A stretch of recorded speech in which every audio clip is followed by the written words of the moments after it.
Coming up on this episode. Take a look, Ryan, look. Oh man. This is It's just hanging there. So here we are back at our favorite orange home store. This is the lumber that we need for the greenhouse.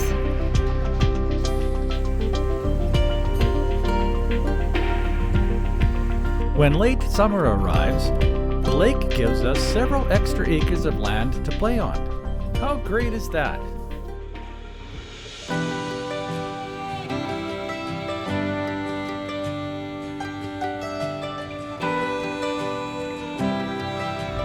Is there supposed to be any water in that pump? No. Oh, you're kidding. Yeah, that's why it's melted. Because the inside components must have shorted out because the seal must have broke. Broke. Okay. Okay, this is unreal. There is ash swirling in the air.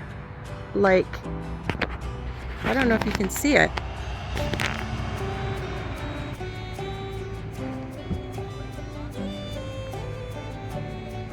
But it's like actual snow.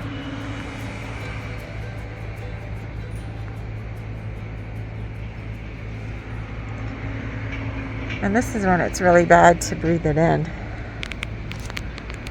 Just remembering that this is 3.5 hours away from the fires that are really bad.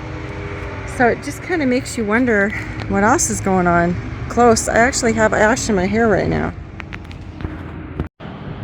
Wow, it's early and the streetlights are on because it's so dark, full of smoke and ash. Don't breathe too deep. No, I don't plan on it. It's just a very weird feeling in the air tonight. Truck over here, honey? No, it's right there. Are you sure? Yeah. Whereabouts? You see it? Okay, so we came to this town to be safe from the fires around our island, which are very, very close and just looming. This is 3.5 hours away, and the smoke here is so bad you can smell it inside of our hotel room. It's like it's heartbreaking because this is our forest industry, those poor animals that are in the forest that are just burning. This is unbelievable. We can't believe what we're seeing here today. For the past couple days, my throat hurts, and I've only just been inside the hotel. I just don't know what to think. This smoke is everywhere. It really is so pungent. It's like just acrid, just bitter. You can feel it in your lungs. You can taste it practically around every corner. You can actually see the smoke moving in the air right now, like a cloud.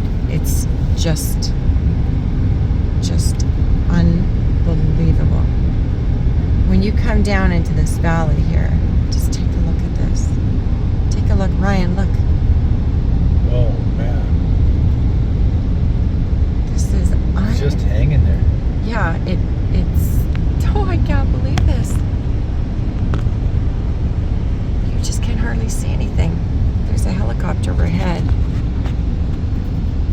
I don't know if you can see him.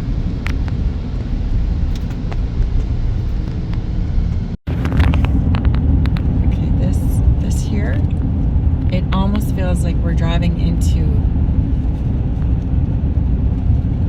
Visibility is less than half a mile. Yeah. And then like at the end of this, it's just like a white nothingness. It's like when you're up in the airplane and you go into clouds, you know? Yeah. Not good for the lungs either. It's smoky. And all these poor campers are just getting out of here, getting out of Dodge. Look at awful. Do you see that there though? I mean, So here we are back at our favorite orange home store. This is the lumber that we need for the greenhouse. Few 2x4s, few, what are those, 1x3s? We got 2x4s, 1x4s, 1x4s, and 2x3s. and 2x3s. There we go. This is going to be turned into a nice little house to grow my fruits and vegetables until we get our big one going. But this will do.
So here we are, it's 11 o'clock and we are going into the fire zone. It's smoky here, but in 3.5 hours when we reach our island, it's gonna be, it's probably, we don't really know what we're going into. We're not nervous about, we don't feel that we're in any danger. We would never do this if we did. We would just never do it, but we do feel as though the smoke is gonna be a lot worse. Ryan's been wearing his respirator outside to get gas, and I've been wearing my respirator. What do you have to say about today? Super smoky. And we're hoping that the air will be a little clearer up north. There's lots of wildfires west of where we are right now. And when we head up north, the area where the island is, there are less wildfires. It's still smoky, but it shouldn't be as bad as this down here. Well, I don't know if I agree with that because we're actually heading into worse wildfire country. As a matter of fact, the road that we are going to be driving through in about an hour has been closed because of fires. So we're not really sure what we're headed into at the moment. I just don't think that it'll be that dangerous. I just think the smoke is going to be really, really horrible, and I dread that. But we do have our respirators, so we have a live stream, and so we're hoping to get to the island and get set up for that, and so we'll talk to everybody then. But we're going to document our day too. Okay, just to give you an idea of what we're driving into here, we are just leaving the town that's supposed to be kind of our safe haven. We're just leaving it now, and it's not easy to see too far ahead. The smoke is so bad here. Visibility is about half a kilometer. Yeah, it's just, wow. And here we go, driving into this great unknown. Eek. Well, this is us. We're on our way. And it's brutal outside. This truck has a HEPA filter, but the smoke seems to be getting through somehow, so I'm not quite sure how the HEPA filter thing is supposed to be working. Maybe it's just a marketing thing. It's probably just saturated. Yeah. Maybe it's plugged full of all kinds of junk. anyways, we're soldiering on. Our spirits are good, and we're hoping that when we get there, we'll be able to breathe. Actually, we're hoping that we're going to be able to get there. Apparently, there's a fire right on one of the roads, and it has been intermittently closed. So when we get there, we'll see if we can take a little video, show you what we're up against. So we're coming into a really smoky part now. This is where, coming into where the roads were closed. So I'm not really sure what to expect around each and every corner.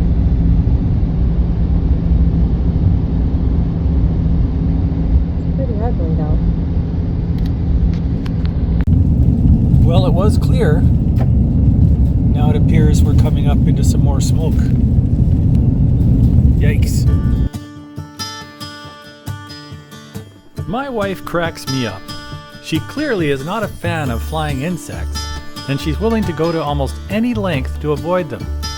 For me, the heat and restrictions of the netting, the long sleeves, and having all my clothing tucked in is more of a burden than the incessant buzzing and bother of the mosquitoes.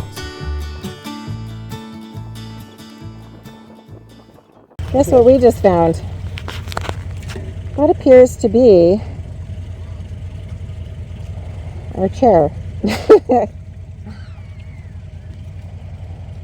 We'll try to maneuver the Oh, yeah, we're gonna try and get it.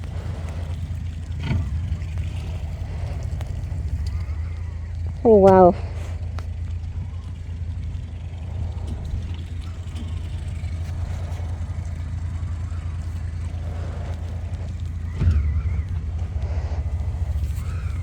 Eek.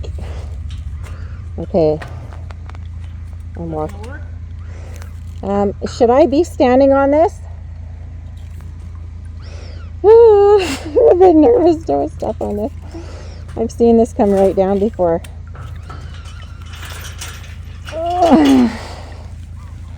It's actually down pretty low. Oh no. We're Here, honey, I'll use my arms. I don't actually, it's longer than your arms are. Longer than my arms? Yeah. It's deeper than your arms. Well, let me try.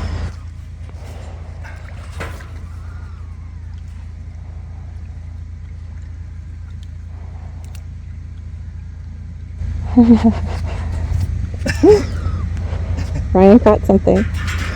Caught something! That must have blown off. Good job. Huh. I don't think I'll be sitting on that tonight. I'd give it a few minutes.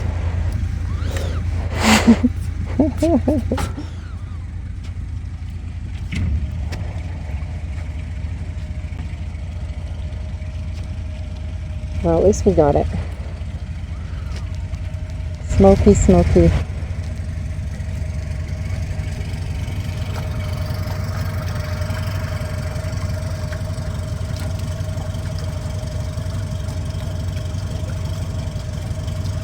I'm not sure why he took it off to go pick that up, but Pardon me?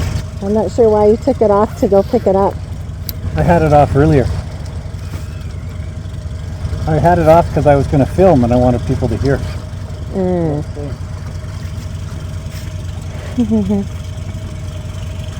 we go.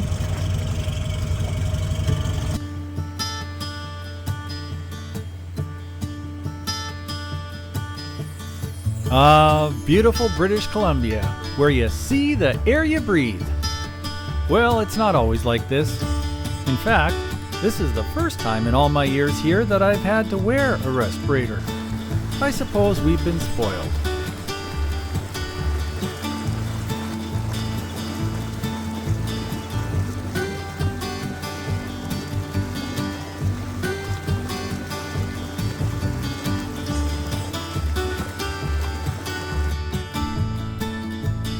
It's really been so much fun to witness the personal growth of my wife. She started out quite nervous at the helm of the barge, but now she pilots it like an old sea dog. Oh, I mean, more like a sweet sea mermaid. Yeah. Oh boy, I may have put my foot in it this time. You know, this smoke may be a nuisance, but the sunlight sure looks pretty as it makes its way through the haze. I like the red glow on the water. It all depends on how you look at things. There's always a silver lining.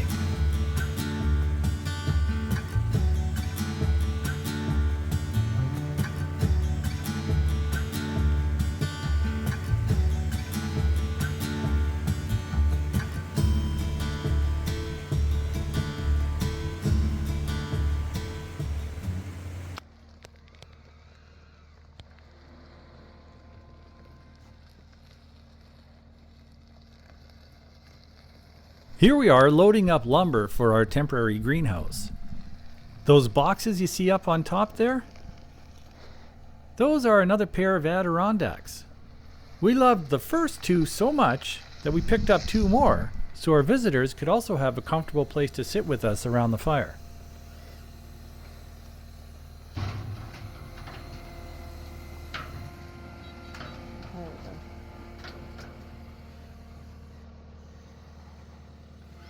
Keep coming.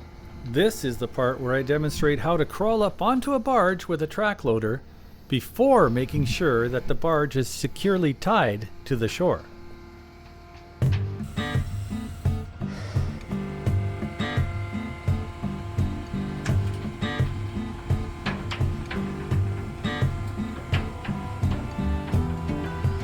He's not tied on.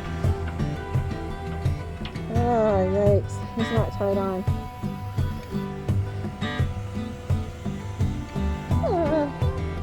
I suppose we aren't quite close enough to the shore here. The front of the barge is actually underwater. Okay, this is... Oh, this is sure to make my wife nervous. Okay.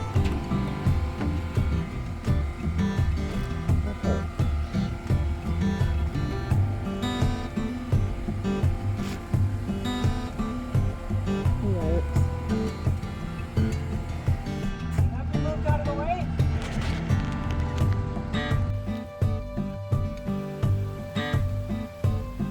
Even though Pepper nearly pushed the barge out into the bay, we still managed to load the barge safely, and we are now on our way back to our tiny cabin.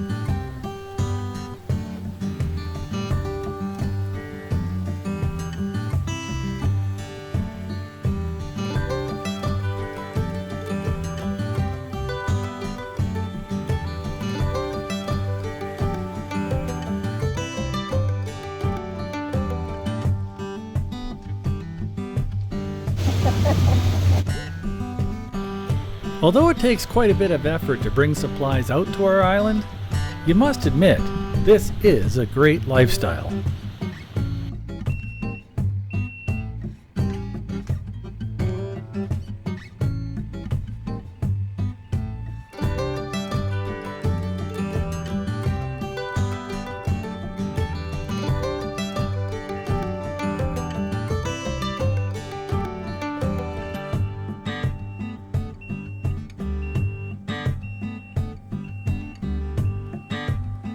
Once again, Pepper proves his worth. Not only has he saved us many hard man-hours, but he makes possible some jobs which would otherwise be literally impossible for Melody and I to take on without him.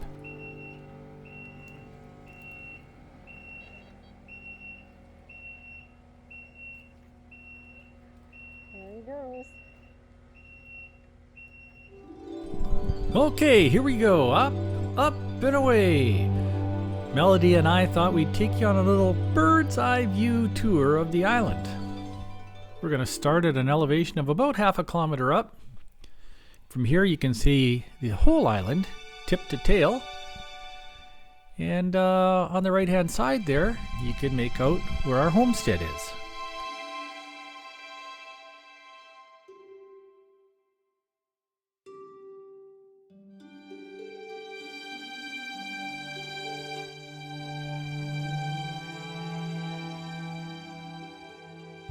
It may not look like much yet, but we have big plans.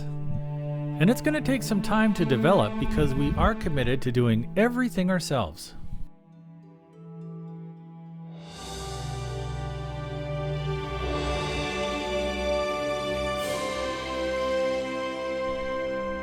From this vantage point, the island looks a little fatter. It doesn't look as long and skinny, does it? When we first saw the island from the air, we actually thought it kind of looked like Texas. What do you think? Give it a little spin. Sort of does remind you of Texas, doesn't it? It's a bit hard to tell, but the center of the island is all a raised mesa. The elevation of that plateau is between 30 and 60 feet above the level of the lake.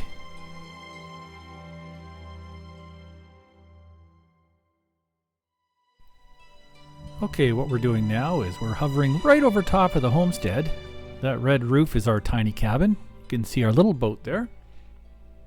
We're going to make our way along the shoreline, past the barge, past the old cabin site. And we're going to follow the shoreline along to Berry Point. And this is where all those Saskatoons grow. It was only 2 short years ago when we made landfall here on Berry Point, and at one time we even considered making our homestead right here. We went as far as setting up our main living and cooking tents, even brought in that shed we ended up converting to our bird bath. We soon discovered an abundance of wild Saskatoons growing here and didn't want to clear them out to make room for our cabin. That ended up being a very good decision. It turns out that the very next spring melt resulted in the entire peninsula disappearing under the surface of the lake. I can't imagine how disappointing that would have been. This is a very nice stretch of shoreline, south-facing and protected from the wind. It's a nice place to visit, but you really wouldn't want to live there. Everything between the trees and the water is lowlands and prone to flooding, so not a good place to build a cabin.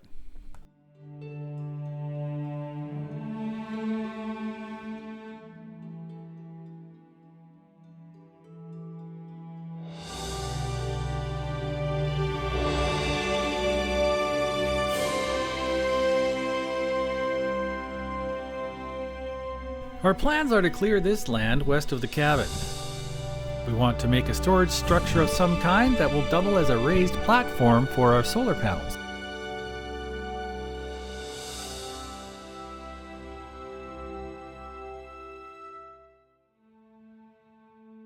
Here's another view of that next area we want to clear so we can build those solar panel platforms we've been talking about. We're up pretty high here. Let's zoom down and give you more of a lower level look at what we see when we dock our boat.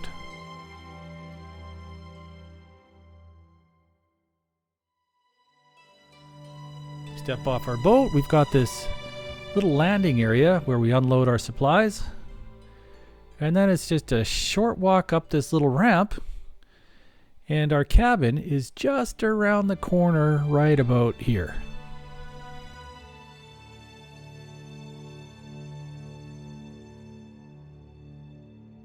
You may recall last year that we had a couple of family members come up and help us clear some land. Well, you can sure see their handiwork from the air, can't you? This is where we're going to be building our shop, greenhouse, and root cellar.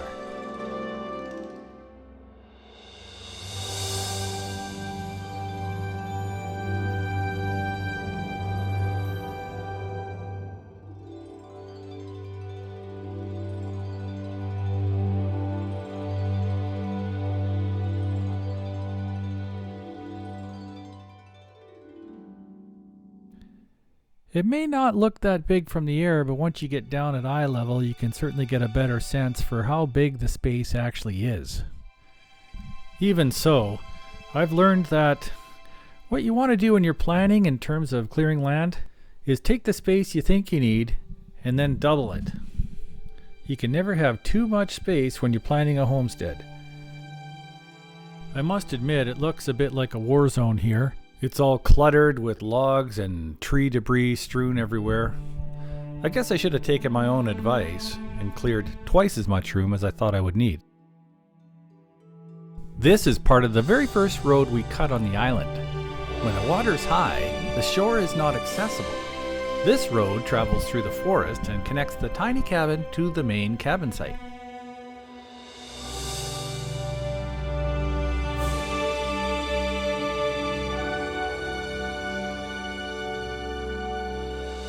Melody and I spend many mornings having a nice hot drink here on our favorite blue chairs. In the springtime, with the summer runoff, we've seen the water rise as high as this line. We're hoping it doesn't rise much higher than this, otherwise our tiny cabin would become a houseboat.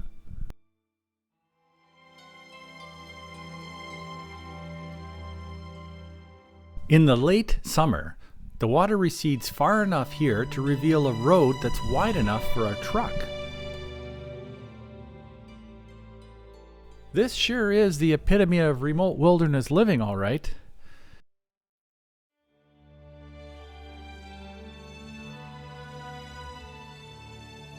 We love the solitude, and we feel privileged to experience total immersion in the natural beauty of northern British Columbia.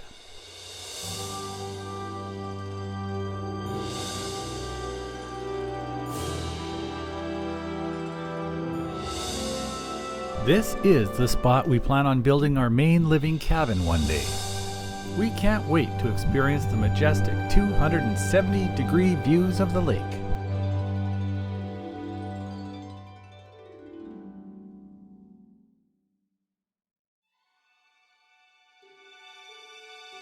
If I recall correctly, a large family first inhabited this island approximately 75 years ago. From this elevated perspective, you can make out where one of their 4 smaller cabins was located. Melody and I are planning to build our new cabin right about here. What do you think about this idea?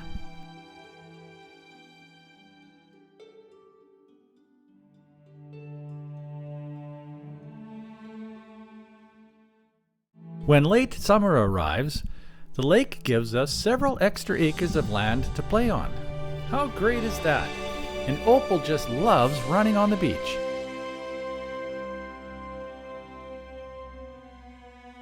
From this vantage point, we can see that our homestead is really starting to take shape. It has been a lot of work so far, and has not been without its challenges and surprises. But we have enjoyed every moment of it.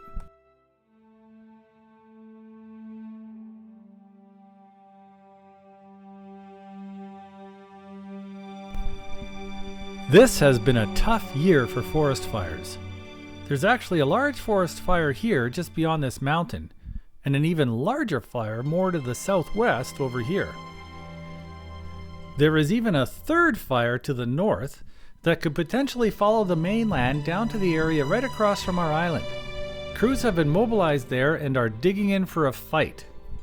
Thankfully, favorable winds are blowing the smoke away from us for the most part, so hopefully we'll be able to enjoy some breathable air.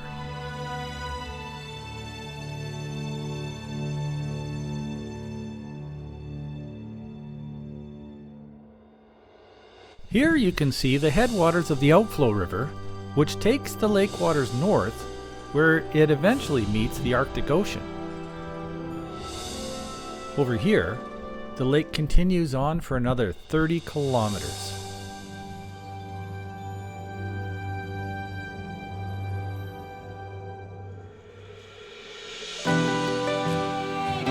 Well, that's about all we have to show you today. We hope you have enjoyed our little drone tour of Bird Island.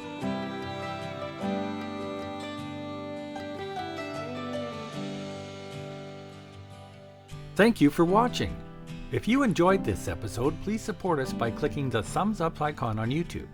We invite you to also subscribe and click the bell. You'll be notified when we upload new content. Please invite your friends and family to come along too. Bye for now.